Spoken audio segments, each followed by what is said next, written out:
Welcome back. We're going to get into the fourth segment of our chapter 7, where we're talking about unemployment. But before we do, I want to go back as we kind of tied up the third segment, and we were talking about problems with measured unemployment. And, we kicked some out, kicked them around, kind of explained some of them. And a couple of things to always bear in mind. It's not only the measurement issues with unemployment impacts the number, that number that the policymakers use to set policy to make decisions, but it also it's the implicit measure, as we've talked about multiple times, of the welfare of the society. So if we're not running at full capacity, we don't, we're not sitting on that production possibilities curve where we're supposed to be. We're not producing at a point where we could be producing, and it is a negative impact on the welfare of society. We talked about employment, part-time employment, or part-time employees are counted as an employee or an individual that's employed. So if you go back to the formula, the employment rate is the unemployment number, those individuals who categorize or classify themselves as unemployed. They want to work, and they've been looking for work over the last 4 weeks or so, but they just haven't found work. So that's what that U is, as we said, was calculated as, or the number of value assigned to you. And then that's in the numerator, and then in the denominator is your labor force, and that's the E of the formula, which is everybody that raises their hand said, yeah, I'm employed, and it's the unemployment. So U divided by E plus U, or U divided by the labor force, gets you your unemployment rate. And so if you have part-time employees calculated or raising their hand, and they're counted in that E, then that's going to raise the denominator in relationship to the unemployed number, and it's going to understate the unemployment number. It's going to give it a rosier view of unemployment. Same thing applies to those that are underemployed. And we went through an example, an individual, I think he's like an underwater welder, and loses his job, he's laid off, and he gets a job maybe running machinery or something, and he's not being fully employed at a specialty that is highly valued by the economy. So that's going to take, and it's going to make the labor force a little larger, and again, it's going to understate unemployment. And then you've got the discouraged worker. And unfortunately, as we said, the surveyors for the Board of Labor Statistics, they can't really tell whether somebody that reports is not in the workforce, is it really a discouraged worker, because they've been trying to find work, and can't find it, and they just get discouraged and say, the heck with it, I'm not going to try anymore. So that's not really counted anywhere. And then lastly, you've got this underground economy it's not really counted in there either, and it should be counted in the employee, or that those individuals that raise their hand and say, yep, I'm employed. It's not counted there either. So again, just think about the formula, U divided by E plus U, and think about how each individual category is going to impact either the numerator or the denominator, and that's going to tell you whether it's going to overstate or understate the employment number. So that's just wanted to make sure we're all on the same page there. And so now what we're going to talk about is the different types of employment. But before we get into that, we're going to talk about the real wage rate. And the real wage rate is nothing more than the nominal wage rate divided by the price level. And basically it says it's the quantity of goods and services that you can buy, I can buy, that anybody that's drawing a wage can buy for a given hour of work. So the majority of us are paid on a salary basis as opposed to hourly basis. But whether you're hourly basis or salary basis, you can determine what that hourly rate is, and that is used in the calculation. It's used in the numerator of that formula for the real wage rate. And it's also categorized by lowercase, like a small w. And that's the lowercase for omega. Those of you that made it through college, and if you pledged a Greek fraternity or sorority, you had to recite the Greek alphabet, I'm sure, multiple times. And everybody knows alpha is the first, omega is the last. And omega looks like that little upside down horseshoe. And that's the uppercase omega. So if you see it like, the uppercase, little upside down horseshoe, or the lowercase where it looks like a little W, little funny looking W, that's the shorthand sign for the real wage rate. And one other thing that they want you to understand in the book is when we're kind of going through this, when you are plotting the real wage rate against the level of employment, the demand is sloping downward, like it is in most of our XY axis examples, but the supply is essentially fixed. So the supply of labor it's not perfectly vertical, but it's pretty close to vertical. And that is because that at any given time, there's only so many individuals in the workforce. And if you go back to the real wage rate, is the real wage rate goes up, demand for labor goes down, and demand for labor goes down because profits are not going up anymore. Profits are going down also. So omega, real wage rate, goes up, demand for labor goes down, profits in the company goes down. Real wage rate goes down, demand for labor goes up, and it's also shooting profits up. So that's the impact on the labor force. And again, it's the supply is almost perpendicular. And so where, as everything else, where demand and supply meet, that's your equilibrium level of employment, and equilibrium real wage rate for employment. And that's the one that clears the market. However, even if the equilibrium level, the rate and the quantity clear the market, there's always some number of individuals that are just mismatched. We've talked about it, earlier in this chapter, but it's for whatever reason can't find that job that they really like. It doesn't match their skills. It's not in an area where they, want to be. It's maybe they have transportation issues, just a whole lot of things going on in the background of all that. And also the equilibrium level of employment, it's what they call the natural level of employment, or sometimes you see it in the textbooks or other textbooks, and they call it full employment. The rate of unemployment, so the natural level of employment is one thing.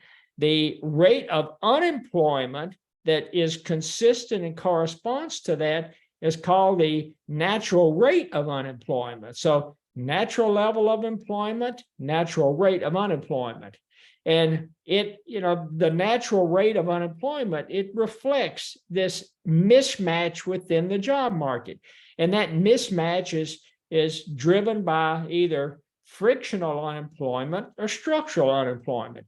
And that's where we're going to get into. There's basically three types of unemployment. There's frictional, there's structural, and then there's some cyclical unemployment. We'll get into that too. We'll kind of get into the reasons of why things are as they seem. And so let's talk about frictional unemployment. It's typically viewed as short-term. You see it a lot in a dynamic economy. Individuals, changing jobs, new services being created, old services disappearing, new companies merging with old companies, and some of the employees are going to be laid off, and there's just this churning of employees and job opportunities, and that's consistent with, again, a dynamic economy, and it's not a bad thing, but it is there, and it's what they're going to focus on in this first type. So it's mismatches, and it takes time for employees to leave one job and find another one. So let's say you're laid off.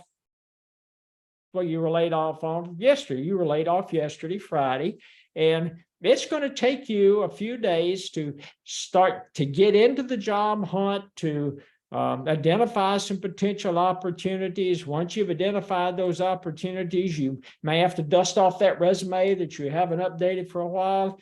You get that resume out, you found some headhunters you want to work with, you found some jobs at some companies you want to apply to. So you have to take and you have to apply for those jobs or reach out to the headhunters. It takes a while for, especially if you're going, just kind of cold calling into a company, it takes a while for you to get into the system. HR is usually overwhelmed at any given time within a company. It takes them a while to get back to you. They have set up an interview, and if it's a phone or an in-person interview, you go through the interview process like everybody else that's trying for that position. Then you have to go through the negotiation, give and take, back and forth, how much salary, what kind of benefits, that type thing. And then finally, you're made a job offer. And at that point, you still, even though you had that letter in the hand, for most companies, you still can't stop to work. You can't start to work at that point because you have to come in and start with a new pay cycle. So, and usually the first day on the job, you go through orientation and, they tell you where you can park in the parking structure. Here's the way your checks are going to be. You fill out your I-9, your W-2. But all of that takes, and it usually for most companies, it's usually an every other Monday thing. So depending on when you accept that position and when you actually start to work, it depends on what that pay cycle is for the company. So you've got all of these things floating around, and it's usually this frictional unemployment. Again, it's short term. It's a lot of times it's college students just out of college. They're in, all of a sudden they jump into the workforce, and they're trying to find that job, and or you have individuals that have laid off and they haven't made that connection.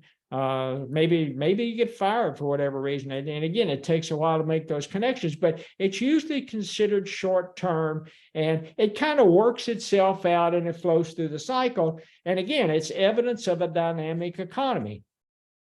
And then you've got the second one, and you've got structural unemployment.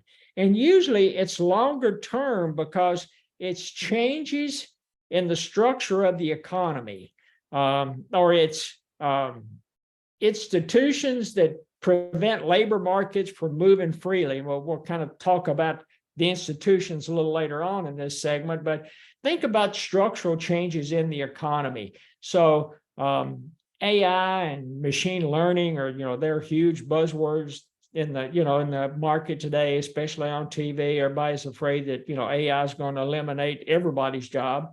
And AI may eliminate some jobs, but it may open up and increase the demand for other positions. Now, the downside to all of this, the kind of the churning of that labor market, is sometimes it's the skill set of an individual. So a function in one company goes away. They don't need the employee's laid off. Maybe a whole department's laid off, and they have to find either a job that is similar to what they did, or they have to go maybe a whole different route.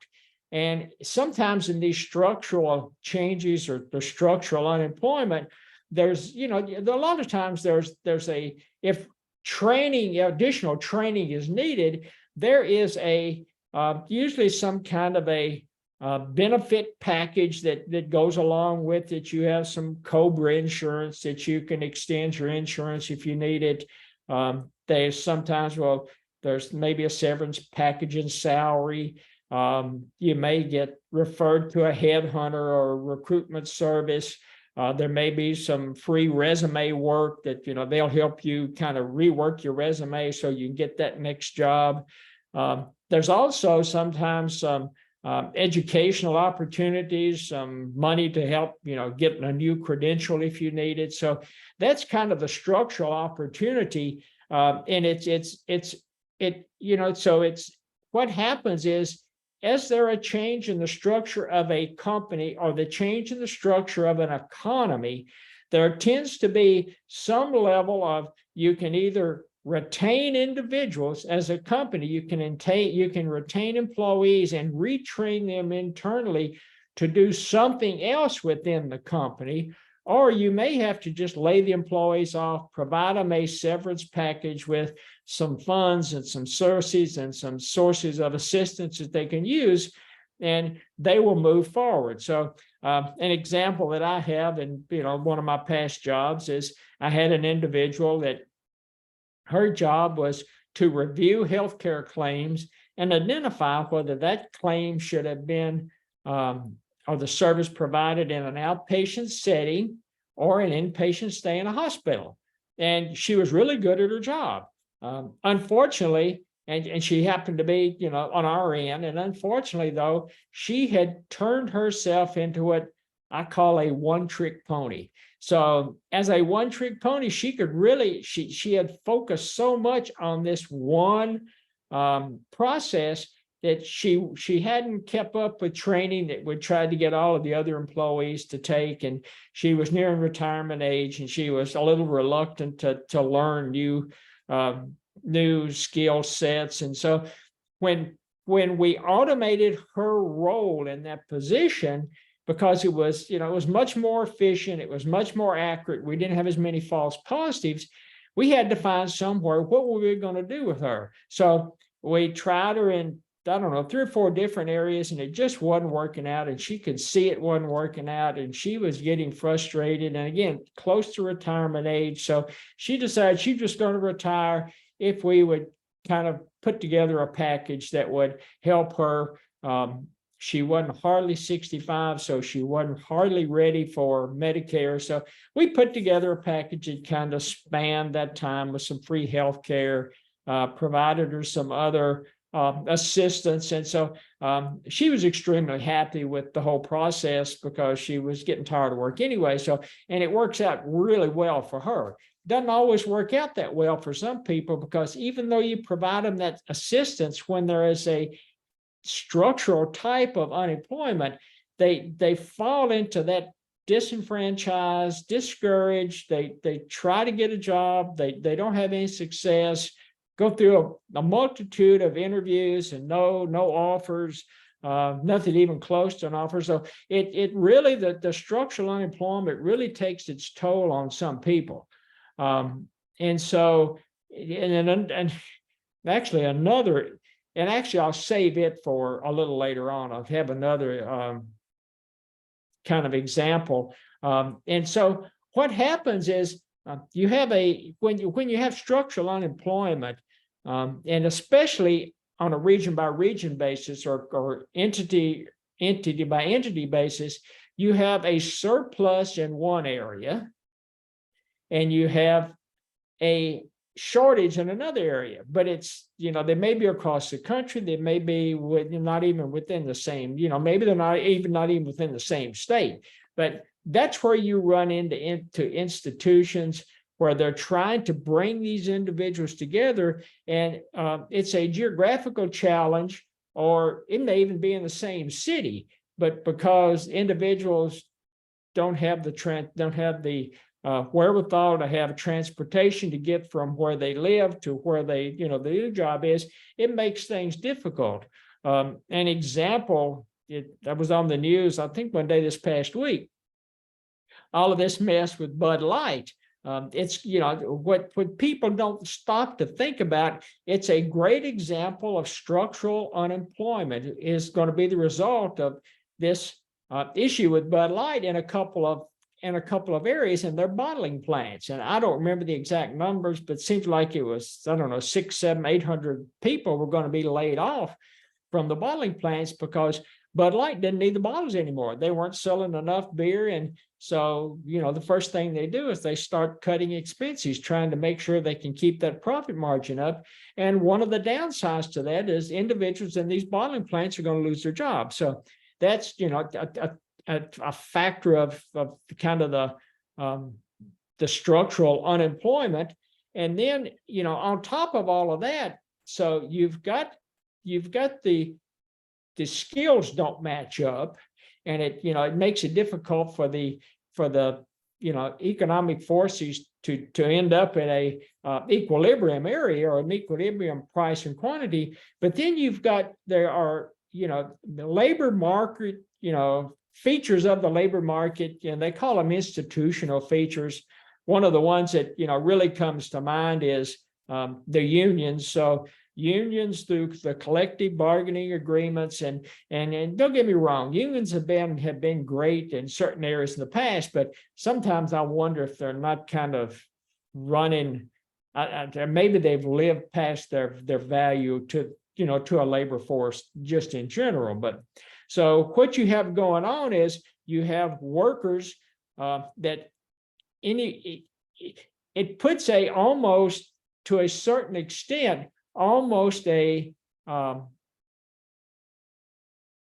almost a price floor on the labor market. We talked about price floors in one of the earlier chapters when it came to agricultural commodities, but the minimum wage and then the price floor, and with unions, once you get in a union, and if a company hires a union employee, it's extremely difficult to lay that employee off, fire that employee, shuffle that employee around within the company. It's just, with all of the parameters around the collective bargaining agreement, it makes it really difficult from a flexibility standpoint for the employer to kind of make those critical management decisions that they might ordinarily make if the individual in question wasn't a union employee. And so I worked in a health plan, and we had a union shop, and most of the individuals in the union shop, they were providing services, kind of the operational, like clerical staff, mail room,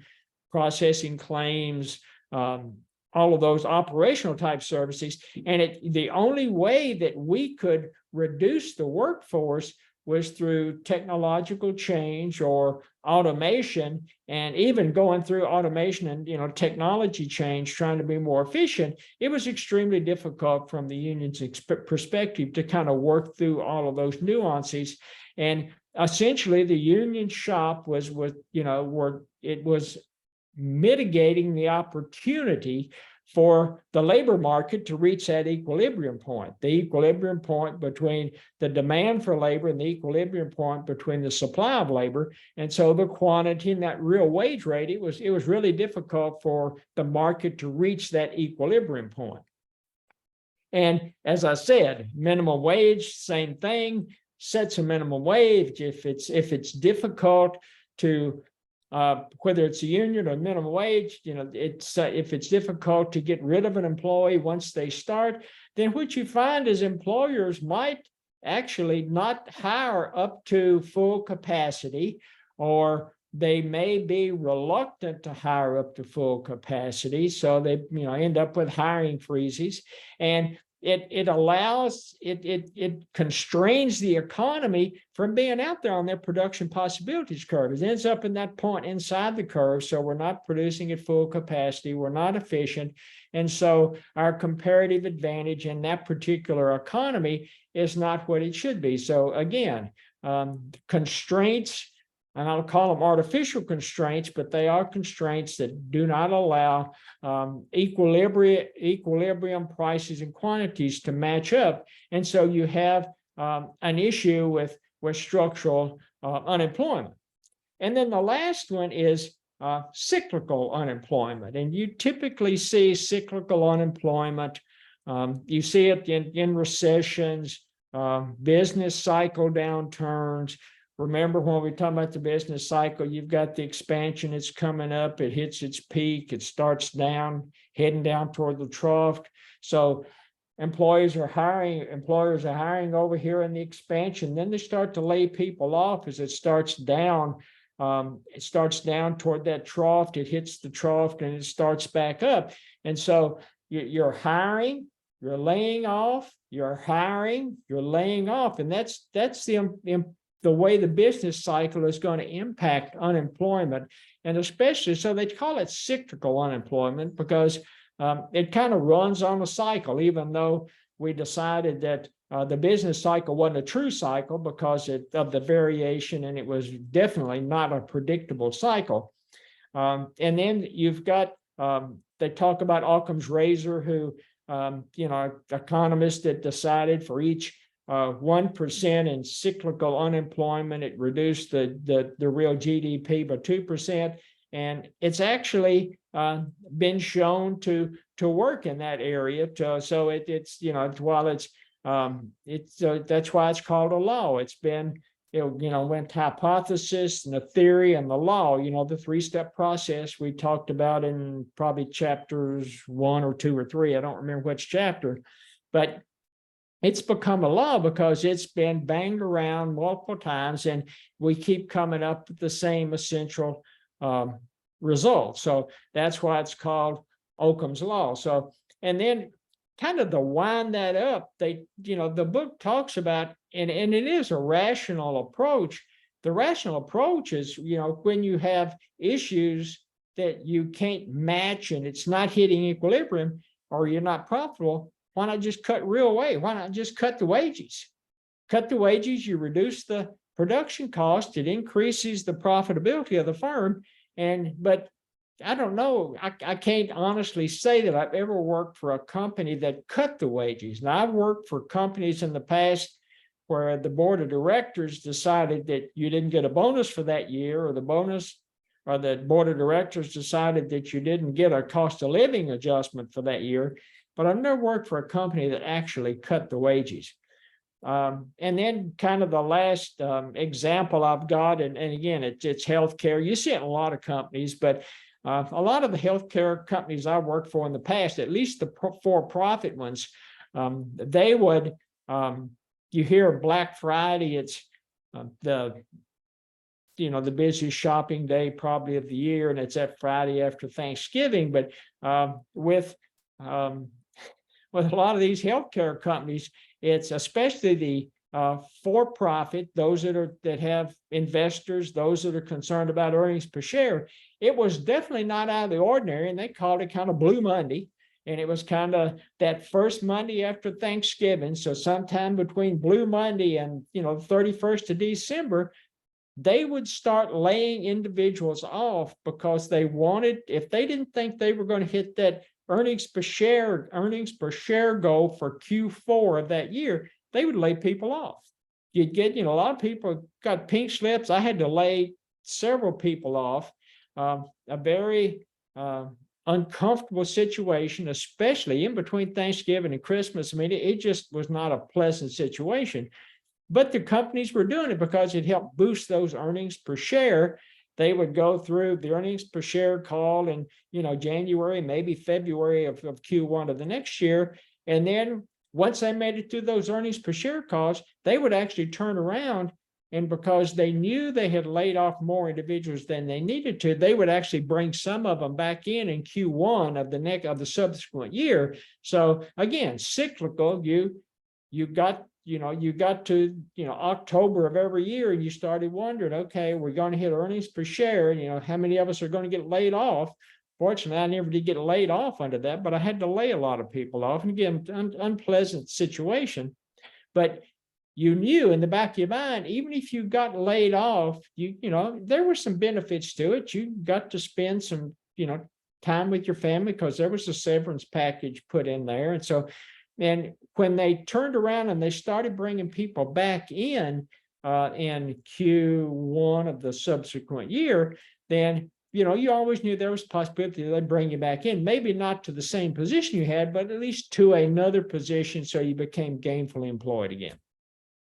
That kind of brings us up to the end of the types of unemployment. We'll get into, how, everything starts to fit together. We're starting to kind of help you, build your toolbox, trying to give you some tools to help you either in the current position you're in, if you're not a traditional student and you're working full-time and going to school, or if you're a full-time student, you will end up getting out and getting into the workforce at some point. So we want to continue to build those tools, and we want to continue to add pieces into that toolbox. And at some point in the near future, we're going to start trying to pull some of this together. And we'll start trying to pull some of the macroeconomic issues together as we kind of finish out this the tail end here of chapter 7. So hope to talk to everybody in a few minutes, and see you soon. Thank you.